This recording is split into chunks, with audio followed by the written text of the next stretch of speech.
Lord Krishna नमन my all sweet dear student, प्यारे विद्यार्थियों, हम सन की बात करेंगे। We look at the sun rising every day. हम उगते हुए सूर्य को हर रोज देखते हैं। It is bright. कैसा होता है ये? ब्राइट होता है। It is big and it warms us up. The sun is the head of our solar family and the largest member. ये हेड है और सबसे बड़ा मेंबर है। It is a star of medium size and average brightness. This huge wall of super hot gases, 1.4 million kilometer across, equal to 109 Earths set side by the side. About 13 lakhs Earth would fit inside the sun. मतलब 13 लाख गुना ये बड़ा है। ये बात मैं पहले ही बता चुका हूँ आपको। ये सारे पॉइंट मैं आपको पहले समझा चुका हूँ पहले वाली वीडियो में। It seems small because the sun lie about 150 million kilometer away. हमसे 150 मिलियन किलोमीटर दूर है। From this distance it take about 8 minutes. यहाँ से जो सनलाइट हम तक पहुँचती है उसके पूरे 8 मिनट लग जाते हैं। Even when it is traveling at about 3 into 10 to the power 8 metre पर सेकेंड, यानी कि 3 लाख किलोमीटर पर सेकेंड की बात हो रही है। इतनी स्पीड से लाइट आती है तो हमारे पास 8 मिनट लग जाते हैं। This means that we see the sunset 8 minutes after the event has actually taken place.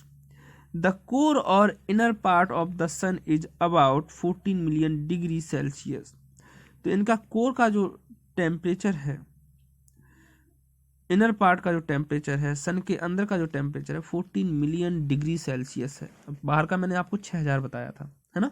तो यहाँ पे देखो लिखा है सरफेस टेम्परेचर है 6000 degree centigrade. The sun is composed of 75% hydrogen, 75% hydrogen है, 25% हीलियम है। The sun energy is the result of nuclear fusion. नाभिकीय संलयन अभिक्रिया के द्वारा यहाँ एनर्जी मिलती है। एटम बम के बारे में आप सुने होंगे स्टूडेंट, जिसमें नाभिकीय विखंडन की अभिक्रिया होती है। नाभिकीय विखंडन, एटम बम बनना, आप जानते हैं ना सब एटम बम के बारे में। लेकिन यहाँ पर नाभिकीय संलयन अभिक्रिया होती है, न्यूक्लियर फ्यूजन अभिक्रिया होती है, इसमें बड़ी मात्रा में एनर्जी निकलती है रिएक्शन होने के बाद। 4 hydrogen atom combine to produce 1 helium atom. 4 hydrogen atom मिलकर एक हीलियम एटम बना देते हैं। And a lot of energy release, और बहुत बड़ी मात्रा में रिलीज होती है एनर्जी। फ्यूजन माने मिलना, यहाँ पर हाइड्रोजन के जो मॉलिक्यूल्स हैं वो मिल रहे हैं, इसलिए इसे हमने बोला है न्यूक्लियर फ्यूजन। ठीक है। The sun surface is not smooth and uniform. जो सन का सरफेस है वो चिकना नहीं है, यूनिफॉर्म भी नहीं है ना।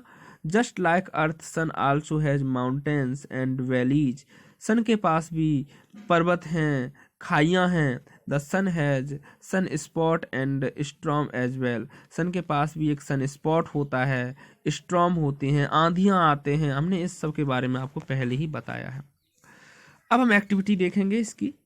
To demonstrate the planet and their connections to the sun, blow up a yellow punch ball to its fullest and balloon of 8 different color and the size representing the 8 planet. The student of the class should go out, have a 8 paths mark on the ground or floor with a string or chalk. Have one student hold one balloon. One student will hold the yellow punch ball with represent the sun. The sun stand in the middle of a circle. The other children take their places on a marked path. The children can be named as per the planet. Children will walk in their path or orbit around the sun. This show revolution. ठीक है। Remember that the planet never leave their own orbit while moving around the sun. Start the spin around the like tops. This show rotation. वैसे तो ये आपका जो activity है, अगर मैं आपकी क्लास में होता तो पिछली साल की तरह कराता। प्यारे विद्यार्थियों, इस साल आपके अभी क्लास ओपन नहीं हुए हैं। हो सकता है हमारे यहाँ भी आपके पंजाब की तरह कोई डेट आ जाए। पंजाब में 5th to 8th क्लासें ओपन हो गई हैं, अगर गॉड गिफ्ट मिला हम लोगों को तो ये सारे के सारे हम जो एक्टिविटी हैं आपको क्लास के लायक हैं, आपके फील्ड के लायक हैं, ज़्यादा अच्छा लगेगा। बाकी आप करना चाहें तो कर सकते हैं, आप चाहें तो एक चार्ट पेपर बना सकते हैं। ठीक है, आप ये एक्टिविटी करिए। Thank you very much.